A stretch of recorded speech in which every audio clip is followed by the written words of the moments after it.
Emergency fund क्यों ज़रूरी?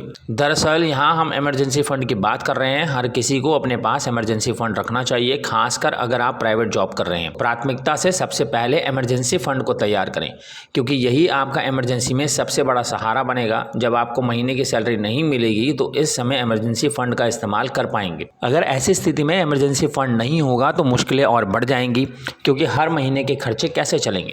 अगर आप परिवार के साथ रहते हैं और प्राइवेट जॉब करते हैं तो फिर सबसे पहले अपना इमरजेंसी फ़ंड एक अलग अकाउंट में रखें।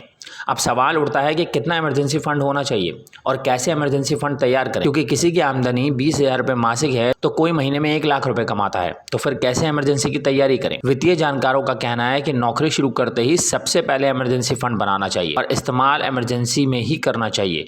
नियम के मुताबिक कम से कम 100 दिन के खर्च के बराबर का पैसा इमरजेंसी फ़ंड के तौर पर होना चाहिए। वैसे अगर फैमिली बड़ी है और जॉब में स्थिरता कम है तो फिर 6 महीने का खर्च इमरजेंसी फ़ंड में होना ही चाहिए। इमरजेंसी फ़ंड हर किसी के लिए ज़रूरी। उदाहरण के तौर पर अगर किसी की सैलरी 50,000 रुपये महीना है, उसे कम से कम 1.5 लाख रुपए इमरजेंसी फ़ंड के तौर पर हमेशा रखना चाहिए, जो मुसीबत में काम आए। वहीं अगर मंथली सैलरी 1 लाख रुपए है तो फिर 3 से 5 लाख रुपए इमरजेंसी फ़ंड के तौर पर अलग बैंक अकाउंट में होना चाहिए। कोशिश ये करें पैसे को सेविंग अकाउंट में रखें ताकि ज़रूरत पड़ने पर तुरंत निकाल सकें।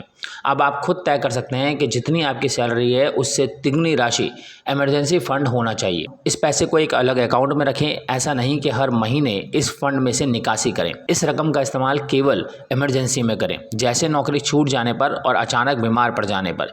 इसके अलावा जो भी इमरजेंसी हो वहाँ आप इस फंड का इस्तेमाल कर सकते हैं।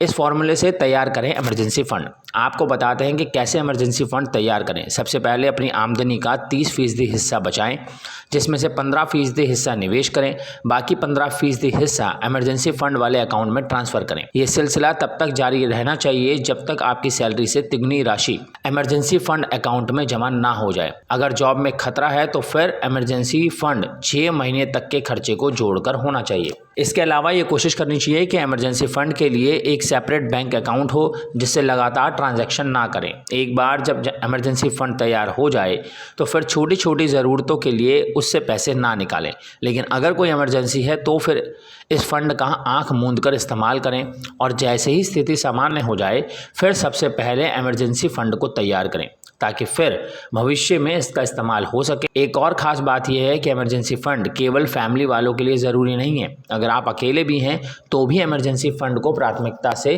अपनी लिस्ट में ऊपर ही रखें।